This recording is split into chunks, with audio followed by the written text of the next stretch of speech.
The Business Secretary, Vince Cable, apologised today for what he called an unacceptable breach of privacy after confidential documents were discovered in bin bags outside his constituency office in Twickenham.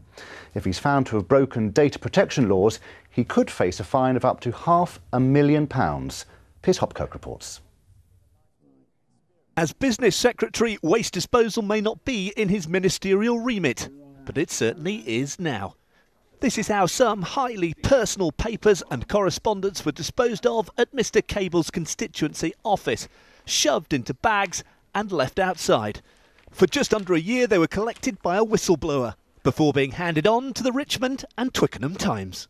It was just shocking to see how many kind of phone numbers and email addresses were clear and obvious for anyone to take. Well, this is just some of the material collected over more than 9 months, much of it highly sensitive. These letters from constituents, a whole bundle of confidential correspondence. Here, drafts and letters written by Mr Cable himself. There's correspondence with the Liberal Democrats' whip's office, personal pleas from constituents, and even reference to private medical records.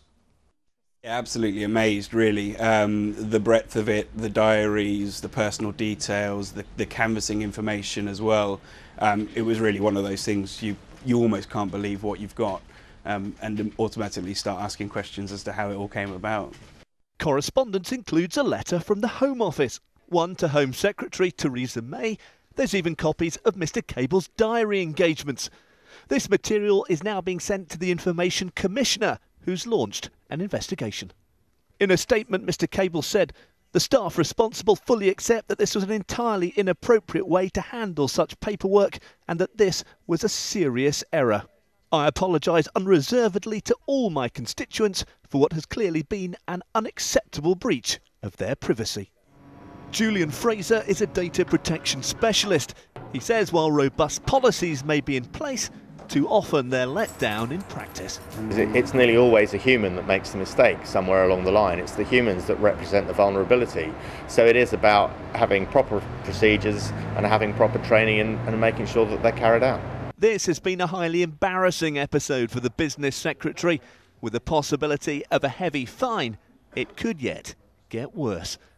Piers Hopkirk, London Tonight, Twickenham. There's plenty more to come on London Tonight, including the warning from firefighters ahead of tomorrow's bonfire night and the London